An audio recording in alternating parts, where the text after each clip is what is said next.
안녕하세요, 풋볼 포레스트입니다. 지난 2022 피파 카타르 월드컵에서 그야말로 기적을 써냈던 일본 국가대표팀이 월드컵 이후 3월 A매치에서 다소 아쉬운 경기력으로 두 경기 모두 승리를 놓쳤고, 기대가 한껏 올랐었던 많은 일본 축구 팬들은 일본 대표팀의 무기력한 패배에 대해 상당한 실망감을 드러내고 있습니다. 일본 대표팀은 지난 2022 피파 카타르 월드컵에서 독일 대표팀과 스페인 대표팀을 연달아 잡아내는 기적을 보여주면서 그야말로 이번 월드컵 대회 최고의 드라마를 썼던 팀이라고 할 수 있었는데요.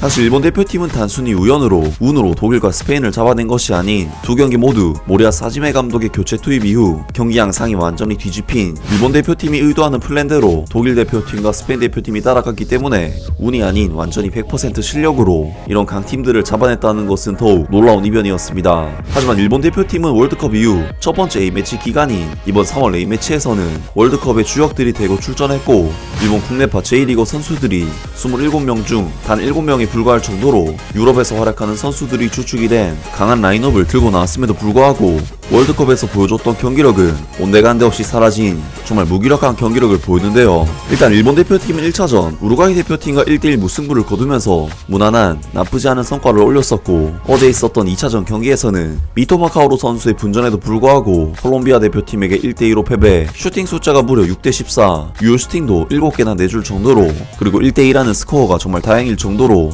완전히 유린당하는 경기를 펼친 끝에 당한 패배였기 때문에 월드컵에서의 돌풍이 사라진 느낌이 들지 않을 수 없는 패배였는데요. 경기 후 콜롬비아 대표팀 감독 네스토르 로렌조 감독은 일본 대표팀보다는 한국 대표팀이 더 위협적인 팀이라면서 일본 대표팀이 보여준 무기력한 경기력이 딱히 자신들에게 위협적이지 않았다는 부분을 언급했는데, 많은 일본 축구 팬들 역시 이번 A매치 친선전에 대한 강한 아쉬움을 드러냈습니다. 빌드업의 문제는 말할 것도 없고, 역시 수비 라인의 총체적인 교체가 공격의 정체로 이어지는 느낌이다. 어쨌든 전방으로의 패스는 전방으로 가지 못했고 소극적인 백패스가 많았다. 그리고 요시다, 도미아스의 전방 패스는 상당히 효과적이었고 공격의 첫 단추를 끼우는 역할을 했어. 쿠보와 아이디어를 공유할 수 있는 선수가 미토마와 도안 리츠 정도밖에 없다는 게 괴롭다. 미토마와 도안이 아닌 다른 선수라면 쿠보의 패스 속도가 너무나도 빨라서 볼을 받을 수가 없기 때문이다. 물론 쿠보의 실수일 때도 있긴 하지만 그렇지 않을 때도 공을 받지 못하는 것이 쿠보의 책임이 되는 게 안타깝다. 후반전에는 콜롬비아의 미드필더와 수비 라인이 갈라진 것 같았다. 역시 수준이 높은 팀이라 볼을 소유하는 방식과 서로 주고받는 것을 잘하네. 일본은 여전히 패스미스가 많고 같은 팀이 없는 곳에 볼을 내주는 등 선수들 간 호흡이 맞지 않는 문제가 해결되지 않고 있다. 처음으로 이렇게 모인 것이니 어쩔 수 없는 것일까? 일본 대표팀은 여전히도 경기 내내 시종일관 사이드 한쪽으로만 공격을 하고 있다. 사이드백 싸움은 오른쪽과 왼쪽 모두에서 치열해졌고, 플레이가 이상한 것은 미드필더와 플레이메이커, 겨우 수비형 미드필더인 카마다에게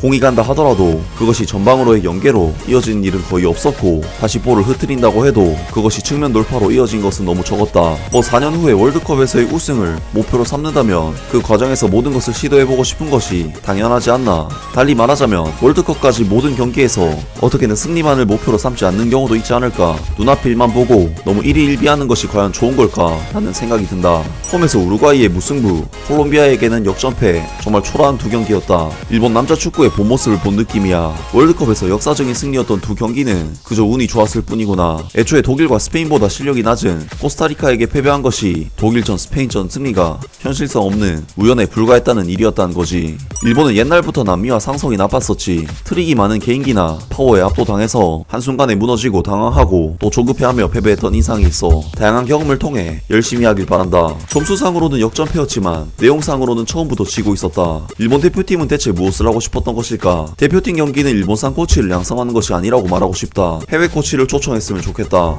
등등 많은 일본 축구 팬들이 이번 경기 패배와 무기력한 경기력에 대해 실망하는 반응들을 보였습니다. 정말 일본 대표팀으로서는 월드컵을 통해 한 단계 더 업그레이드 될 수 있는 전력이라고 생각했고, 많은 일본 축구 팬들 입장에서도 워낙에 월드컵에서의 성과가 좋았었기 때문에 이번 대표팀의 경기력에 대해서도 크게 기대를 했을 것 같은데, 일본 대표팀으로서는 정말 아쉬운 경기였습니다. 아무튼 오늘 영상은 여기까지고요. 영상 재밌게 보셨다면 구독과 좋아요 그리고 댓글 부탁드립니다. 감사합니다.